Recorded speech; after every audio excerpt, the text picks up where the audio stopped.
Hello there, and it is November. How'd that happen? This year has flown by. It's kind of amazing how fast the years can go at times, isn't it? So, yeah, we are humming up November, December, and then we're into a new year and a new decade. Decade kind of stuff is like, if take a look at that, because I'm not one of those people like, what's your 5-year life plan? I'm like, I don't work like that. I'm not so much a goal person as I am a process person. So like 5 years from now, I'm like, make something up for them. So I completely get it if you're not into a long-term major planning thing. Because how I like to work that kind of stuff, it's even just like working with a year for me. And that means, what do I want the energy to be like for the next decade?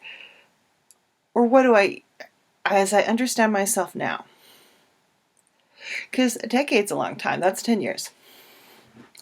And that means in 10 years, a lot of tweaking, reevaluation, reworking will happen, because hopefully you're not going to be the same person in 1 year, in 2 years, in 5, in another decade. Hopefully you're going to be a better version of yourself by the time you reach a decade later. So the idea for me is much like the year word. What's an energy I would like to bring in to my next decade? What's the energy I want to start that decade with? Mine's looking like it's probably going to be shift. I'm thinking shift. I started auditioning in September. I've talked about this before. Yeah, start trying on the words and see who sticks. And shift appears to be the one it's kind of talking to me right now. So we'll see what happens. I've been through like abundance, prosperity, fecundity. There's something else too. I can't remember. Obviously not my word. There was 1 year, I think it was seen. I'm like, what's my, like halfway through, I'm like, what's my word of the year? I was like, gone. But so I'll be looking at that, because I think to shift too. I have the Wheel of Fortune for a year card next year. And I want to play into the fluidity of that card and not the like downturn of it, the one that takes you under the water wheel. So shift and Wheel of Fortune is kind of feeling like a good fit that's going to complement each other and bring in the energy that I'm thinking I want for next year and starting off a decade. Decade one, still kind of working on what I would like that energy to be. And that one might be something just more like growing abundance kind of stuff. Money, fiscal security, stability, that kind of really grounded, rooted money, though. That creates a base. So that's kind of what I'm thinking. But you can do whatever you want. So that said, let's get into November's reading. Oh, before I forget, because half the time if I don't do it now, I do forget. The art bundle for good is mid-month somewhere. So keep your eye out for that. There'll be stuff on the various social medias. I'm Beth K. Vidbury everywhere pretty much at this point. So keep your eye on it on social medias, or pop over to the site for more information on the Cosmic Earth Allies class, a divine exploration of the divine through art. Yes, that's what happens when you have a really big title to something. I just refer to it as Cosmic Earth Allies in my world, but I'm really excited to see that go live. It's like all my classes, it feels like, that I've done over the years, it's like, this is like the culmination of it. It's like, and even with like the technical difficulties that started off creating the class, we survived. It turned out awesome. I made some beautiful art, and you can make some beautiful art along with me in that class. So, okay, let's get into the reading. We have Vintage Wisdom Oracle, and I believe I grabbed the Legacy of the Divine Tarot. It's like hiding now. Oh, there it is. It's underneath the lid for this one. What do we got here? Ooh, Guardian Angel. This is a really beautiful deck. It's all digital collage. It's very fun. Very, very vintagey, sepia toned. I enjoy this deck quite a bit, frankly. So, Guardian Angel. So this November, who's looking over your shoulder for your best interest? And are you paying attention to them? This is a really important thing. If you're not paying attention to your Guardian Angel people, hello, you need to. Because here's the thing. If you're not paying attention, you're not going to get the information you need. And then you'll be like, but no. I've done this before. I've completely ignored stuff before. It happens to all of us. Sometimes we're busy. Sometimes we don't get it.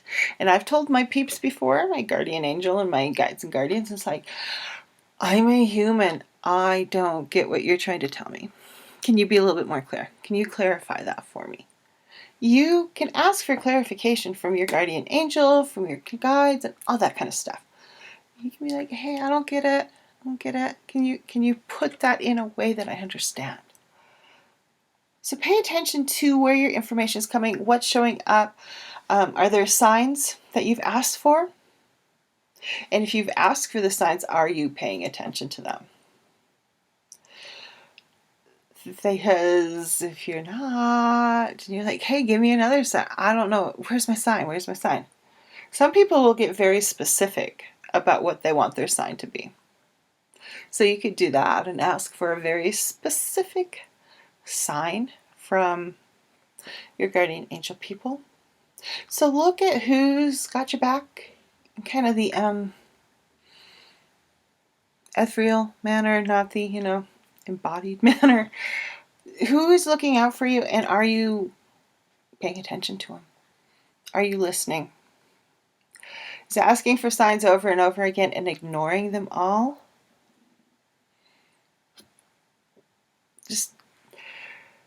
It gets you nowhere.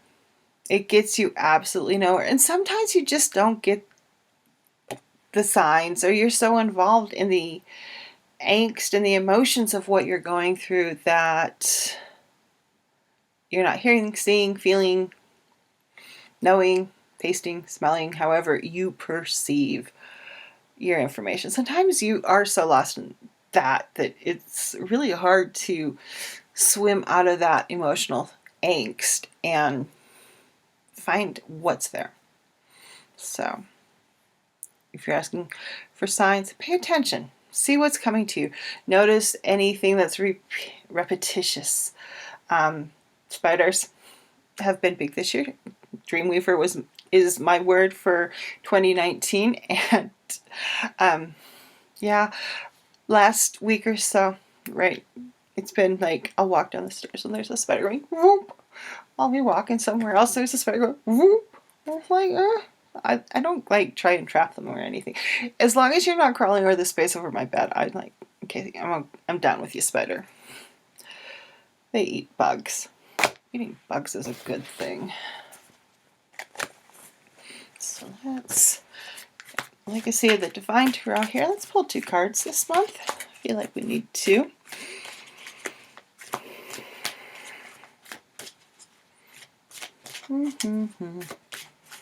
Just gotta shuffle till they feel right. Or they start rebelling, one of the two. Okay, what do we got here? Ooh, okay. So interesting.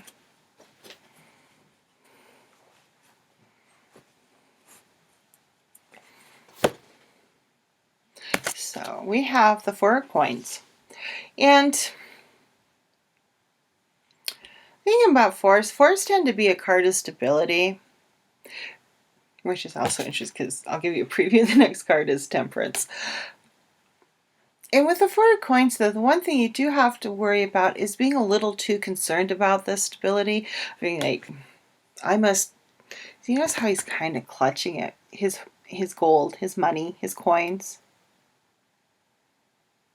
He's got, clutching them to himself as if he loosens up and eases up on that. They're going to just all disappear and he won't have them anymore. So when we start, there's a difference between being, I choose to save my money, I choose to create money structures that are going to support my life, that are going to support your future along with your present. There's a difference between that and being like, I can't spend any money because I have no money. Because let me tell you, even if you don't have the money, making the choice not to spend the money because you just decided you didn't need another bag of candy, nail polish, and I am talking about, another tarot deck. They're fun, things that are fun to buy, but you don't really need to. I'm talking about, like food, housing, that kind of stuff. Stuff you need to live. That stuff where, like, if you're feeling that constriction of money, whether things are actually truly tight money-wise or just in your head. Because sometimes there's not a lot to spread around and ends are very difficult to meet or not meeting. And when you bring in the decision to be like, you could buy something, but you can make the choice not to. When you decide to make it a conscious choice, it feels much better than be like, I just can't buy that. I just can't. Yeah, I choose not to buy that because I would rather spend my money here.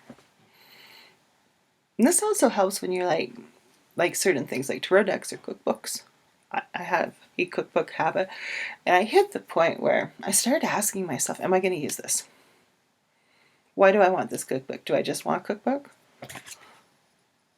Because I want a cookbook. And then the next question was, am I going to still be using this in 6 months?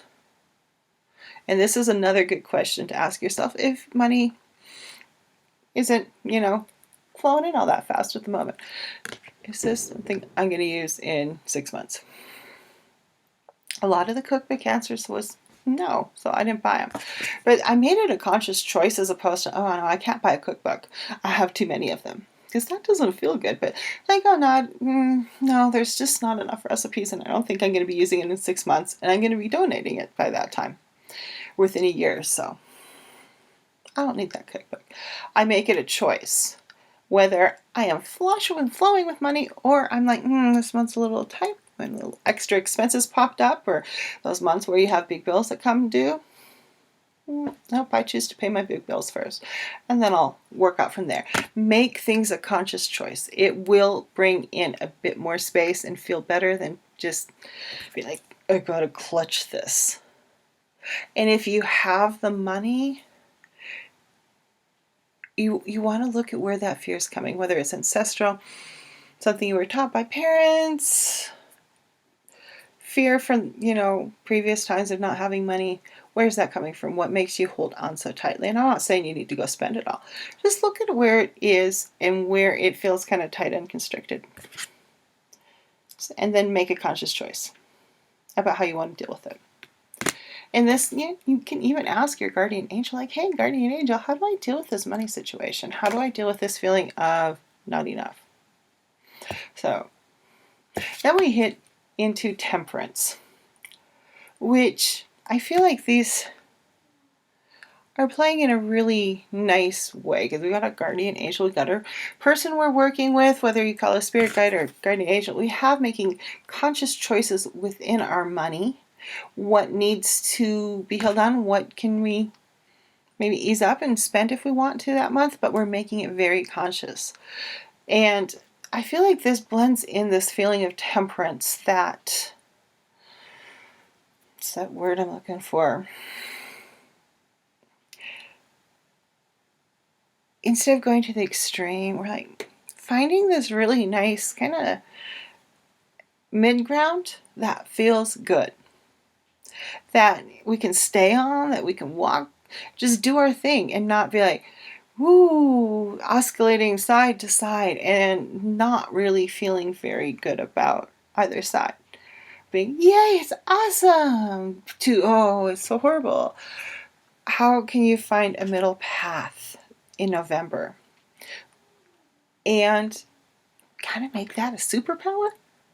Make that a strength of being able to find that mid ground instead of oscillating from, yay, say, like in 4 coins, I have money, to, ooh, boo, no money. How can you find that middle ground of making the cautious choices in your life, whether it comes to money, boundaries, all that kind of stuff? Walk that middle ground,